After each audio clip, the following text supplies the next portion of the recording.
Hello everyone. So this will be our second video in the functions series. So in this video I will be taking you through inverses and composite functions. And if possible, we would try and do a few questions on them. Okay. So let me start off by saying what an inverse is. So sorry, let me just think. If you have a function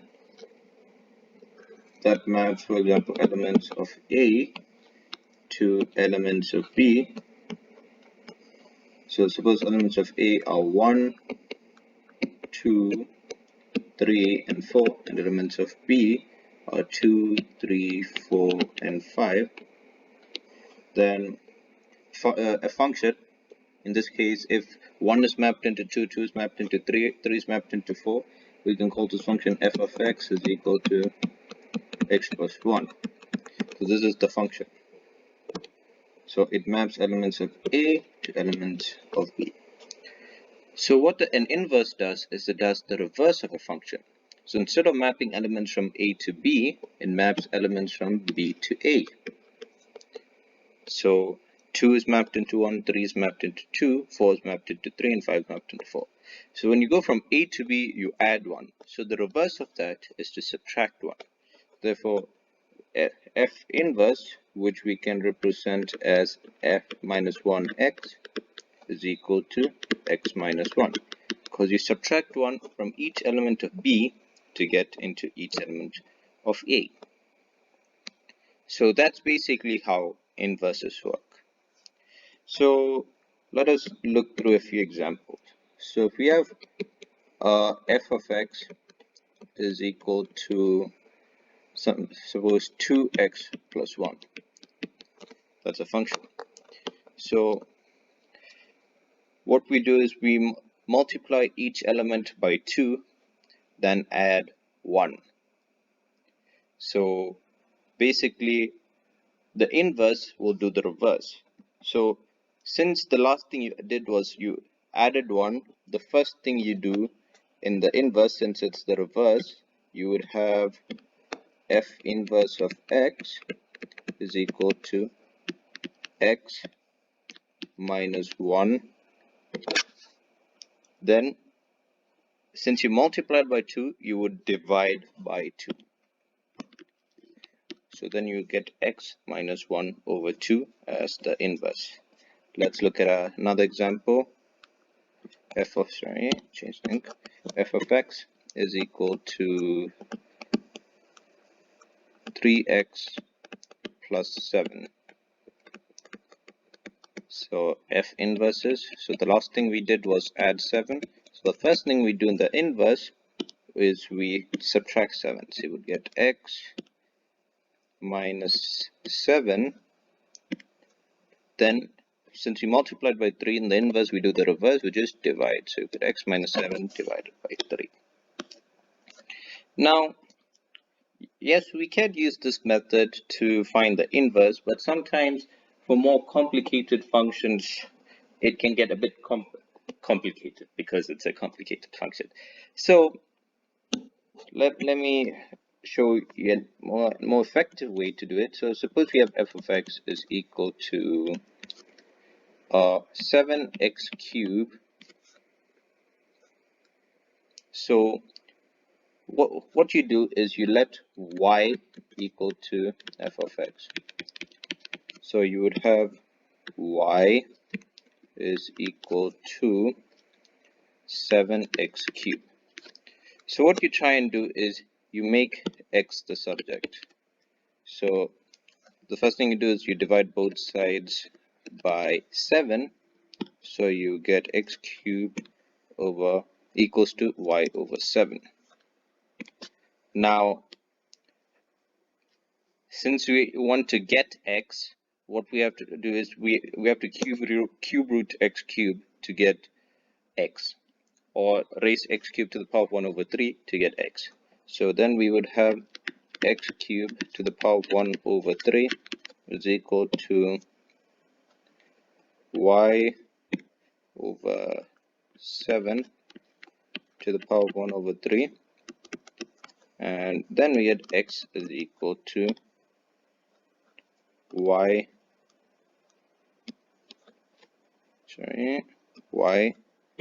over 7 is to the power of 1 over 3. So as you can see, when we replace f of x with y and we try and make x the subject, it's a much easier method.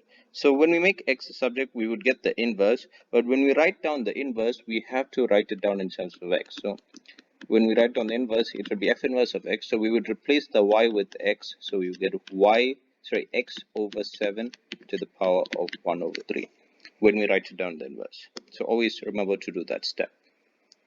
So the good thing about this method is we can use it to find the inverses of exponential functions, log functions, and even like quadratic functions, like which are limited to a specific domain. Because since quadratic functions are many to one, they don't have inverse. But if you limit the domain, they will have, which we will see later on in this video. So if you have done exponentials, yet suppose here y is equal to f of x is equal to 2 to the power of x. How would we find the inverse of this? We would make f of x is equal to y, so we would go y is equal to 2 to the power of x. Then we would take the log of both sides, so you'd have log y is equal to log 2 to the power of x. So log y is equal to x log 2, and x is equal to log y over log 2. So therefore, f inverse of x in this case is equal to log x over log 2. So we can see how this method is working for these type of functions. So if you have done logs, this also you can use this method to find the inverse of a log function or an exponential function. So let's talk about the domain and range of the inverse function. So if we go back to our initial case where we had sets A and B, where elements are 1, 2, 3, and 4, and in B it was 2, 3, 4, and 5, f of x mapped elements from A to B. So A was the domain for f of x, since that was the input, and B was the range for f of x. Since that is the output. But with inverses, it's the reverse. Since we would input elements of B and we will get A as an output. So therefore, the range of f of x becomes the domain for f inverse of x. So this would become domain for f inverse of x, since values of B are inputted and the values of A will become the range for f inverse of x, since that is the output. So this is how the domain and the range work for inverses. So now let us go further on with the concept of domain and range. So suppose we have f of x is equal to 2x plus 7, and a domain is provided, which is x is greater than or equal to 3 and x is less than or equal to 7. So we know the inputs we have are limited from 3 to 7. So how would we find the range? So to find the range, the first thing which we do is we input the domain, input the boundaries of the domain, so then we will get the boundaries for the range. So we know y is equal to 2 to the power of x plus 7 would look like something like this, where it's a straight line going from down to up, and it doesn't turn at any point. So therefore, we can simply substitute the limits of our domain to get the limits of our range. So if we have f of 3, we would get f of 3 is equal to 6 plus 7, which is 13, and f of 7 is equal to 2 times 7, 14, plus 7, which is 21. So range is equal to f of x is greater than or equal to 13, and f of x is less than or equal to 21. So that's how we'd find the range. Now, when we find the inverse of f of x, if they ask us to find the domain for the inverse, the domain for f inverse of x in this case would then become x is greater than or equal to 13 and it's less than or equal to 21. Since the output of f of x is the input for an f inverse of x. So we have the range of f of x as the domain for f inverse of x. Now, in our previous video, I talked about how many-to-one functions don't have an inverse. So I'll explain to you why. So here, suppose we have f of x is equal to x plus 1 squared. This is a many-to-one function. So if we try to find the inverse of this, we would replace f of x with y, so we'll get y is equal to x plus 1 squared. Then, since we're trying to make x a subject, we would square root both sides, so we would get plus or minus square root of y is equal to x plus 1, and x is equal to minus 1 plus or minus square root of y. So the inverse would be f inverse of x is equal to minus 1 plus or minus square root of x. So that means we would have two outputs for f of x. So we would have f inverse of x as minus 1 minus square root of x, and f inverse of x is equal to minus 1 plus square root of x. So how is that? We can't have an input being put into a function giving two outputs, because whatever input we put into a function, each input should only produce one output for it to be a function.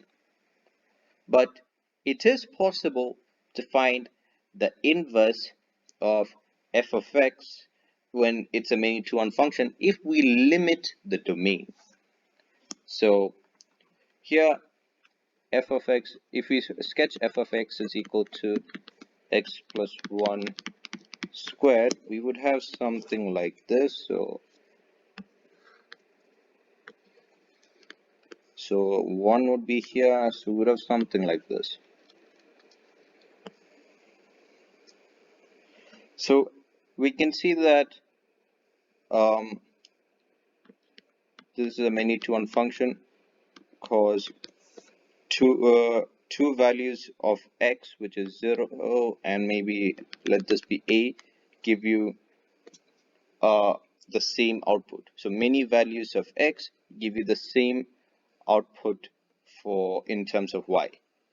But if we limit the domain, suppose we only consider this half. So let me draw the line of symmetry, and we only consider this half. We can see that this function now becomes a one-to-one function, because each input of x will only have one value of y. So we would have only consider the green side. And here we can see only one value of y. So therefore, to make a many-to-one function, so in this case y is equal to x plus 1 squared, what we try and do is we try and find the turning point. So here the turning point is easy. Since we have f of x is equal to x plus 1 squared, the turning point will be at x is equal to minus 1. So we can limit the domain by having it as x is greater than or equal to minus 1, or x is less than or equal to minus 1, since it would only consider one side of the parabola. So each time, each value of x will only produce one value of y. So this is, then if we try and find the inverse, so suppose find the inverse when f of x is equal to x plus 1 squared, x plus 1 squared, and the domain is x is greater than or equal to minus 1. So to find the inverse, like we did last time, we replace f of x with y, we get y is equal to x plus 1 squared. Then x plus 1 becomes plus square root of y. Last time it was plus or minus, but since we're restricting it to the domain x is greater than or equal to minus 1, we restrict it to plus square root of y. So we'll get x is equal to minus 1 plus square root of y. So sometimes it can be tricky to decide whether you should use the positive root or the negative root. But what you can do is just do it normally. So if you did it normally, let me put the working here. You get x plus 1 is equal to plus or minus square root of y. X is equal to minus 1 plus or minus square root of y. So since we know from the domain that x is greater than or equal to minus 1, we substitute values that are greater than minus 1. So we consider the two cases where we have x is equal to minus 1 plus square root of y, and x is equal to minus 1 minus square root of y. So we will get, suppose we have something like 2. It is possible for minus 1 plus root y to be 2, since the square root is always positive. You can't get a negative root for a square root unless like you have a minus root y, right? So plus root y is always positive, so it is possible to get 2. But then here, if we have 2 is equal to minus 1 minus root y, this is always negative, but 2 is positive. So we can see that minus 1 minus root y does not give us 2. So therefore, we remain with minus 1 plus root y. So therefore, the inverse of this becomes f inverse of x is equal to minus 1 plus root x. So that is how you find the inverse of a quadratic function, or like a many to one function where the domain is limited. Now the fascinating thing about inverses is the inverse of a function is basically its reflection along the line y is equal to x. So suppose you have let this be y is equal to x, and let this be the function. So the graph of the inverse of this function, let this be f of x, would look like this. It would basically be a reflection along this line. So if we along this y is equal to x. So if we draw the inverse, I think it would start from somewhere here, then come out like that. So this is how f inverse of x is equal to. So sometimes if you get a complicated function and they ask you to graph its inverse, all you need to do is they might have provided you with the graph, they might have provided you with the graph of f of x. What you do is you draw the line y is equal to x, then just reflect it along it so that it looks symmetrical. Now, let us talk about composite functions. So suppose we have, let me put this as the topic, composite functions.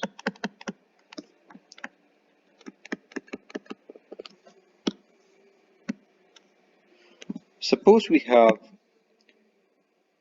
two functions, f of x is equal to 7x plus 9 and g of x is equal to x minus 7 over 2, and they tell us to find f of g of x. How do we do that? So a composite function basically combines two functions together. So how would we find f of g of x? So what I would do is, you look at the order. So we can see g of x comes after f. So we can write this as f of, then in brackets, g of x is equal to what? So now we can see that this g of x has replaced the x in the bracket in f of x. So then we have f of x here is equal to f of x is equal to x plus 7, no, 7x plus 9. So f of gx, we replace the x with g of x. So we would get 7 g of x plus 9. So this would give us 7. We have g of x as x minus 7 over 2, x minus 7 over 2 plus 9. And once we multiply throughout, we would get 7x over 2 minus 49 over 2 plus 9, which is minus 31 over 2. So you see how we found a composite function. You basically just treated, in the case of f of g of x, we just treated g of x as x, and we just substituted it into f of x. So that's basically how composite functions work.